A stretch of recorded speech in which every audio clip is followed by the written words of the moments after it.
पहले अमृत स्नान में 3.5 करोड़ लोगों ने पार्टिसिपेट किया। अब बहुत सारे लोग सवाल उठा रहे हैं कि इसकी गणना कैसे हुई, कैसे पता कि इतने लोग आए, या इस तरह के आयोजन जब होते हैं तो उनमें कैसे काउंटिंग की जाती है। तो मैं बताना चाहता हूं कि इसके साइंटिफिक मेथड्स हैं।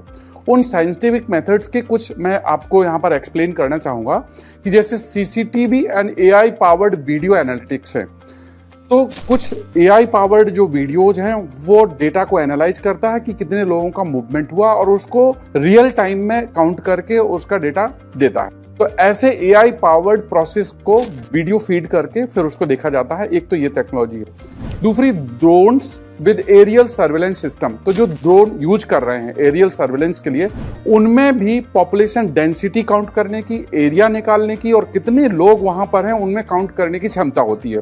तो drones can also be used for the calculation of the population and population density, mobile network data analytics। आपको याद होगा कि जब इंडिया ने पाकिस्तान में सर्जिकल स्ट्राइक की और उसके बाद फिर एयर स्ट्राइक की, तो ये कैलकुलेट किया गया कि वहां कितने टेररिस्ट थे और वो इसी बेसिस पर किया गया था कि वहां पर कितने मोबाइल फोन्स एक्टिव हैं।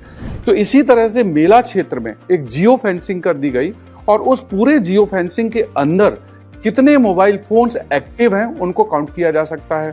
खास बात यह है कि आज की स्थिति में भारत में लगभग आप ये मान के चलिए कि हर व्यक्ति मोबाइल फोन यूज करता है। हाँ, अगर छोटे बच्चे हैं उनको हो सकता है कि उनका मोबाइल फोन काउंटिंग में ना हो, लेकिन मोटा मोटा मोबाइल फोन की डेटा का एनालिसिस किया जा सकता है। ये भी एक टेक्निक है।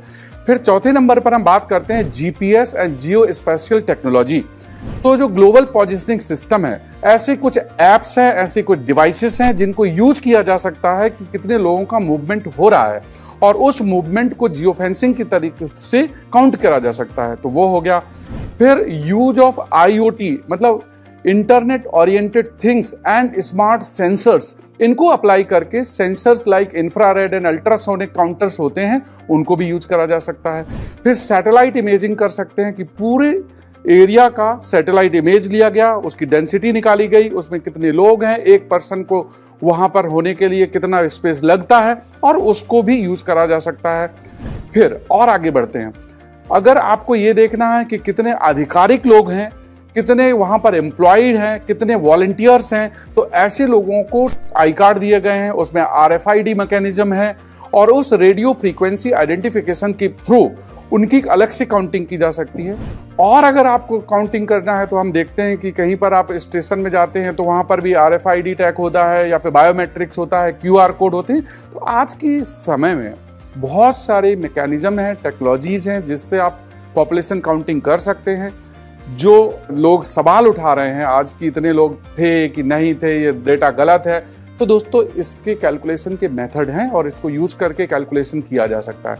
हाँ, अप्रॉक्सीमेशन होगा और अप्रॉक्सीमेशन होना ही चाहिए क्योंकि इतना एक्यूरेट काउंट करना पॉसिबल नहीं है, but with ±10% variation it can be done.